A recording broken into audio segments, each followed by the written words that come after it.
Yam nangakpa thogdok amada Thobal District ke DC Office Complex manungda laiba humphumdoi suba BSF Battalion ke B Company post mathau tawriba BSF personnel ahum sab Manaba Leina Laiwong Amada matam ikan kanadana laikana bangamdana Leikhidre Hairi Police gi phangba paw gi matung ina ngarang ayuk pung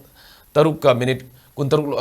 ngapi gani pung nipan ga minute kuntaruklom tabada Jammu amasung Kashmir ge Indri Patandage Head Constable Ravinder Singh Sahi Nifutaruk Apokpa SS Lal Singh Masagi Pamungda Sor Honba ngamdana Lerambadage Kudakta Thobal District Hospital da Pukatuna Lying Satharaba Matungda Rims Hospital da refer tawduna Lying Kiadubu Ravindra Laikana Bangamdana Leikhidre Mahak Humphumdoi Suba Battalion BSF A Company ge Head Constable Oina Hausingna B Company da attest tawduna Laibani Hairi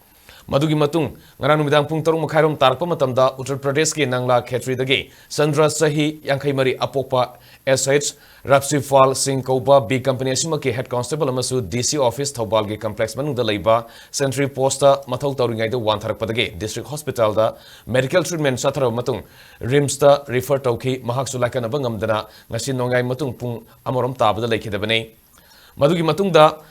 Ngasi angan ba ayuk pung amaga minute kun maram tarpa matamda battalion asima ke Vipendra Singh Rawat sahi ni pumanga sab Manaba Laiwong da narak padage Langol da lebasi za hospital da pukatuna laikana ke mahak sungasi ayuk angan ba pung aniga minute tararom tarak pada laikana bangamdana Leikhidre Hairi Tawdok sing asigi matangda humphumdoi suba battalion BSF ke B Company gi Sub Inspector Manish Kumar Singh na Thobal Police report ama torok padage police na su UD case restart tawkhre Hairi Pawasna makha tarduna Thobal DC complex da leiriba BSF personnel da kangawdana oirakliba Leina Laiwong Singh asidagi section thorang lokot hona bagi pandam da complex asida leiriba security personnel makai DC Thobal Antem Subas ngasi nungtil District Hospital Thobal ga kusam naduna election counting hall da medical check-up amasu pangthokre Hairi